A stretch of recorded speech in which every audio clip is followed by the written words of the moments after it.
right, guys, this is Crazy Kev here, and I'm here with UFC fighter Adam Fugitt. Adam, how we doing, my man? Doing good. Thanks for having me on again. Appreciate it. Yeah, and thank you so much for coming back on. And with that being said, you got a fight coming up, man. Talk to us a little bit more about that fight. Uh-huh. That's right. June 15th, me versus Joshua Quinlan at the UFC Apex.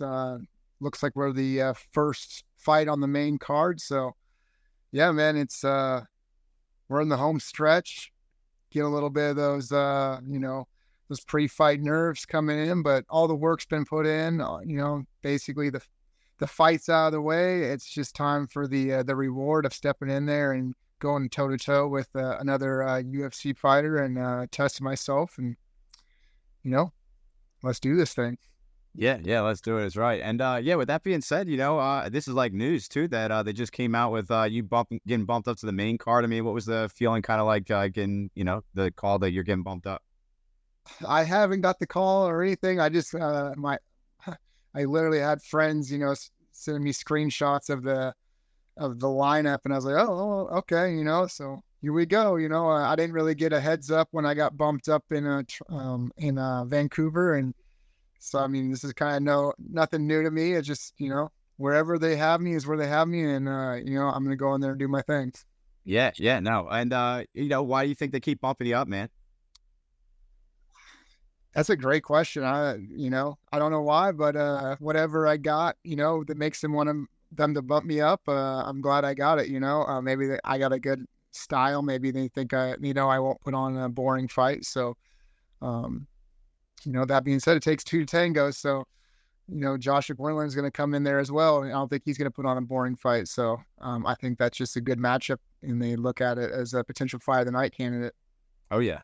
And what do you kind of think of the matchup with Joshua? And talk us a little bit more about that matchup when it kind of got put together. Yeah, man. I've watched him through his LFA days into his UFC his UFC stint here, and he's Hawaiian fighter, man. He got heavy hands. He's very comfortable with his hands. I hear he's got a BJJ black belt as well, so he probably not, pretty comfortable on the ground, but he's very durable and he's very gritty. Um, and so I think it's just our styles kind of just they definitely they make for a potentially explosive fight. Oh yeah, they definitely do. And yeah, when you're kind of getting a fight and kind of where you're at, you're a week away. I mean, what's kind of some of the things you have to do behind the scenes that maybe like a fan might not know about? Um, it's a lot of just mental preparation. I gotta, I gotta keep myself focused in the present, because like I said, man, if the fight was in an hour, I would be so much happier than I am right now. I gotta stay patient because I'm impatiently ready to fight. All the work's been put in. The last part of this is literally just like the weight cut, the weight descent, and that's never fun, especially for you know uh, somebody that runs to the fridge every 5 minutes like I am. A quote unquote cookie monster. Food is the pathway to my soul. So having to cut that off and be very diligent is even more than I already have this camp is I just kind of, it really is a gut check, so staying patient, knowing that, it's just a snapshot in time. This week will be, fly by, the fight will be over, to just kind of take it all in. And, yeah, it's a lot of waiting. Yeah, I'm sure it is. And well, yeah, with that being said too, I mean, what's maybe some of your favorite meals you like to eat after your fights?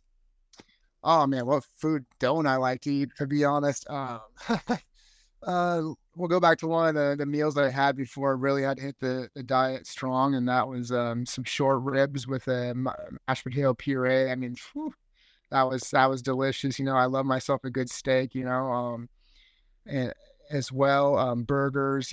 Classic. Burger and fry combo. Like I could just go on. There's not food that I don't like. I'm willing to try pretty much anything, and it just my girlfriend always makes fun of me because I guess when I'm eating a good meal, I'm a classic, hummer. I'll just start humming and kind of dancing side to side. It really does make me happy. That's awesome. That's awesome. And when you're fighting and stuff too, and you're traveling to all these different places, do you happen to go to maybe different restaurants and stuff? Maybe try out their foods. Oh, for sure. Again, shout out to my girlfriend Sophie Lang. She's always finding these restaurants to go hit and to partake in, and just new adventures, out there, and just trying different things. And I'll say that when it comes to like desserts, I'm not the biggest like sorbet fan or any of that stuff, but I'm definitely willing to try it and see what it's about. And I've definitely been surprised a couple of times, like to cleanse the old taste palate, at the end of a really good meal with more of like a sorbet than kind of like a sweet or savory type dessert that I personally like more. Yeah, yeah, that definitely sounds awesome. And yeah, when it comes back to getting back into training, I mean, what's maybe some of your favorite fight camp kind of memories and stuff that you had? Um, well, I haven't been nervous in a training environment in a very long time. So coming down here the first couple of weeks, being in a new location, trying to figure out a schedule. I'm very schedule oriented. I like my routines to be, kind of, I mean, just that they're routine for a reason. I want the same kind of stuff day in and day out. At least schedule wise, it doesn't have to be the same training. It could always be, it could be jujitsu on one day, wrestling, and then on another day, a striking oriented day. But I just like to have those times set and know when I got to show up. And so having to come in and figure that out, and then come in and also be the new kid on the block, not knowing everybody, not knowing the pace and the intensity they like to work at. That was, something that very much scared me in the beginning, and it was a fear of mine. And then, it lo and behold, here we are at the end, and it's probably one of my brighter moments because I got to come in and just focus on being a student and being, finding my role as a teammate as well, and then earning the respect of all my teammates around me was, and getting those acknowledgments from them was huge for me. Yeah, yeah, no, that's definitely awesome. And what's maybe some of your goals right now in the UFC? Honestly, everything is just I got to go in there. I got to win this next fight. I got to get my next contract. Um, I don't want my time in the UFC to be over yet. I feel like it's happened so quickly, and even though it's been I've only gotten like one or two fights in a year. One fight the first year, two fights the next. It just seems like it's flown by, and um I don't want it to be over. I know I have more to give. I know that there's another level to me as a fighter, and I want to go out there and show that to everybody. I want to start making a push for the top guys. I mean, that's legitimately the reason I got into fighting is because I wanted to push myself and test myself against the toughest talent in the world, and now I'm here, and I'm on my last fight, and I just we got to renew that contract. We got to get the W. Oh yeah, yeah, no, and yeah. With that being said, too, with you getting ready to fight and everything like that, you mentioned the win is really important. I mean, are you just going out there to try to get the win, or are you also maybe trying to have an exciting fight where maybe if you don't get the win, but you have an exciting fight, maybe they'd still be willing to bring you back? I just at this point, I don't know if I see that happening without the W. I'm not a boring fighter by any means.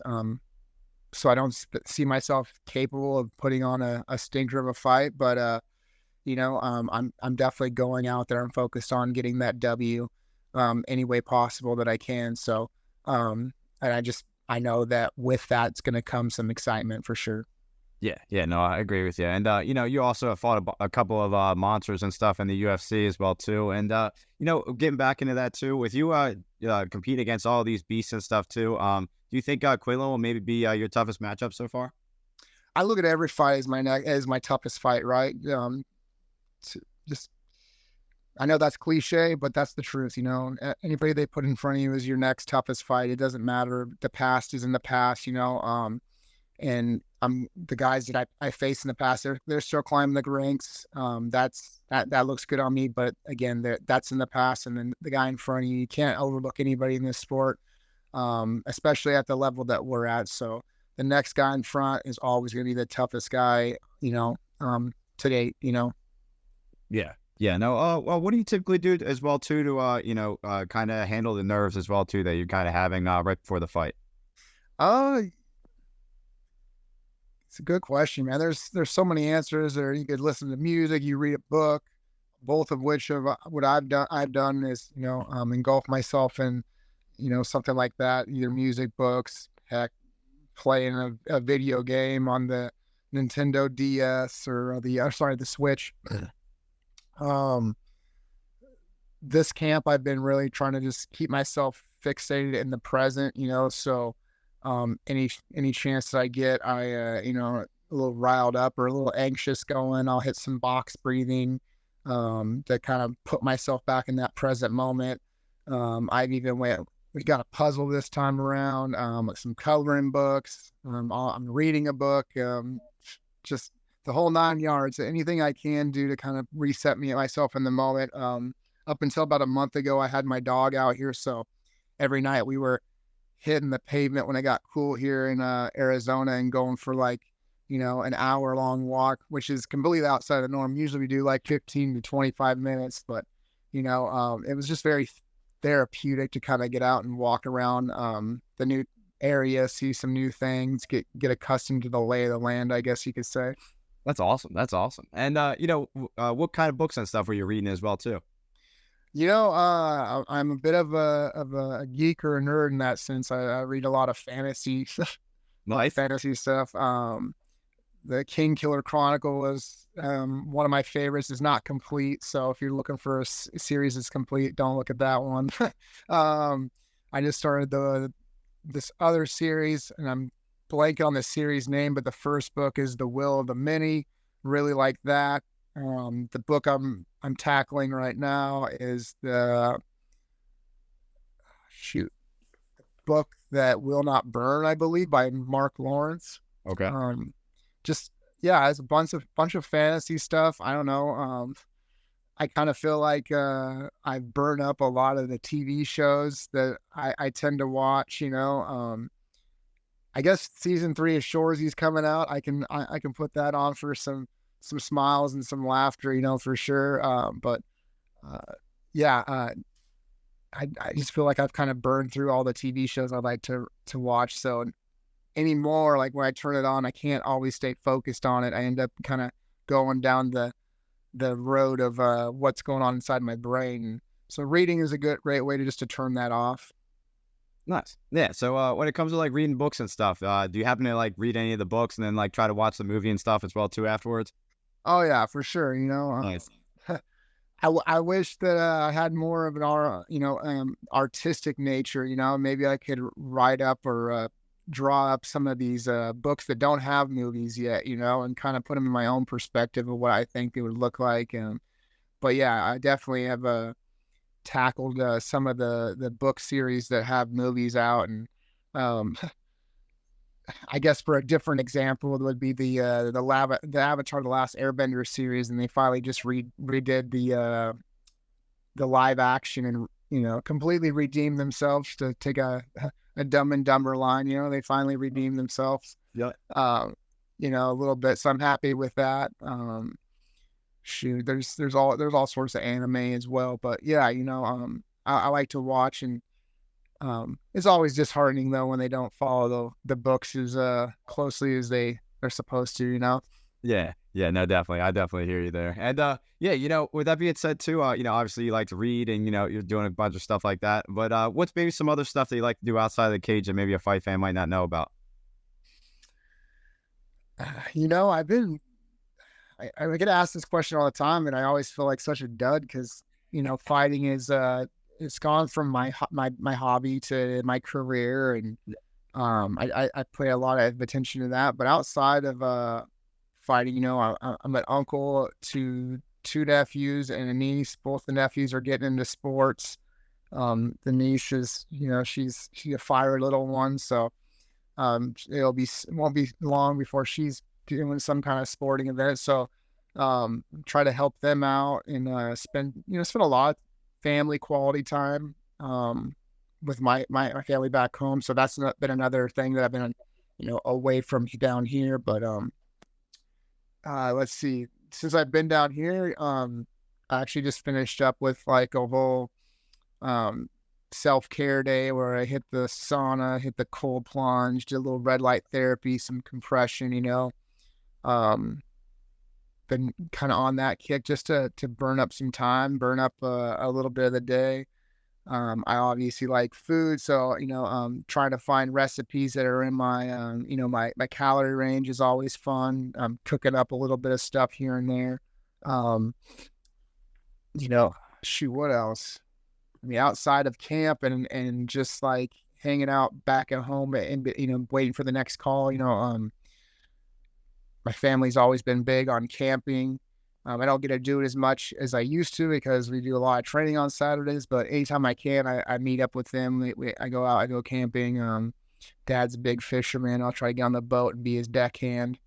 Anymore he's more advanced than obviously me, but anymore I'm more of a burden I think than a help. But it's good to get out there with the old man on the boat and get in his way a little bit and get him riled up. That's awesome. No, that's really funny. And yeah, have you ever thought about as well too, what you'll maybe do after you're done fighting as well too? I Those are thoughts and ideas I have to protect myself from in camp because they're always just going crazy. What are we gonna do afterwards? But So I don't give myself a lot of time in camp to think about those things. But outside of camp, when I'm just hanging out, I think about getting more time in with my family and potential. You know, what are some business models I like? Because I think I want to own my own business after this. Obviously, I still love MMA and I've done a lot of coaching, so that would be one I would gravitate to right away. Is just having my own gym, coaching my own fighters. But if that doesn't come to fruition, it's like what other kind of businesses models do I like? And then just a lot of travel.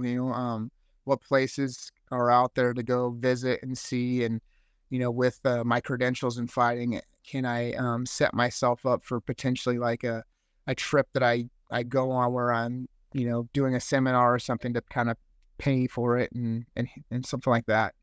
Yeah, no, I definitely think that'd be a pretty cool idea. And another thing I was curious about as well too, from our old interview, you like posted a reel and stuff too of our interview. With that being said, would you be curious or would you be open to maybe like when you're done fighting, maybe like doing like videos and stuff of maybe like your drills and stuff you like to hit in the gym or stuff like that?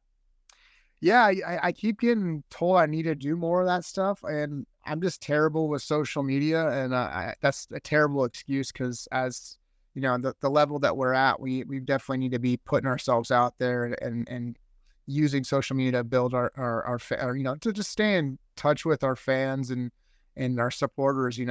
So I definitely need to do that. It's just for me, it's putting time down and going and doing it because I definitely I tell my students all the time, like, I don't feel like we do anything special in this sport that not, we don't do anything special. There's nothing that I do that, fans and people that love the sport couldn't do.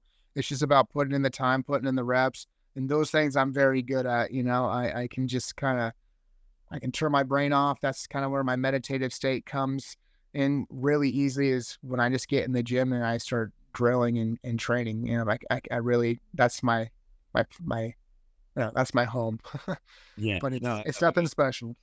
yeah, that definitely makes sense. And yeah, hopefully if you do get open to it one day, I definitely think it'd be a lot of fun. I think a lot of fans would tune in. And yeah, Adam, it's been awesome talking to you, man. Thank you so much for coming back on the show. And what's maybe your final message out there for the fans watching this video? Final message is, I'll be talking to you soon. We can get back together after the fight and we can talk a So, little post-fight interview, So look forward to talking to you afterwards. And yeah, stay tuned. June 15th is going to be, a banger of a fight. And yeah, I look forward to talking to you again. yeah, I know. Like I said, we're definitely looking forward to talking to you and getting back to that reel. That was actually like you were like one of the first fighters to like post my content and everything like that. So you mean near and dear to my heart. So I appreciate it. And like I said, man, best of luck to your next fight. And I'll definitely be talking to you soon. For sure. It's like I said to my training partners, we have to have this ladder effect where, we're elevating each other each time, so I kind of look at it the same way, as you let me come on here and talk, and then afterwards you putting out the podcast, and then taking little snippets and putting it in my own content. It's just that ladder effect. Just hopefully, we're growing together. Yeah, no, like I said, I definitely appreciate it, and like I said, no matter what, I'm always rooting for you, and I definitely appreciated that. That's a moment I'll never forget. And yeah, man, best of luck in your fight. Thank you so much. Thanks for having me on, man. Yeah, man, take care. Enjoy the rest of your day. You too. Bye bye. All right, man.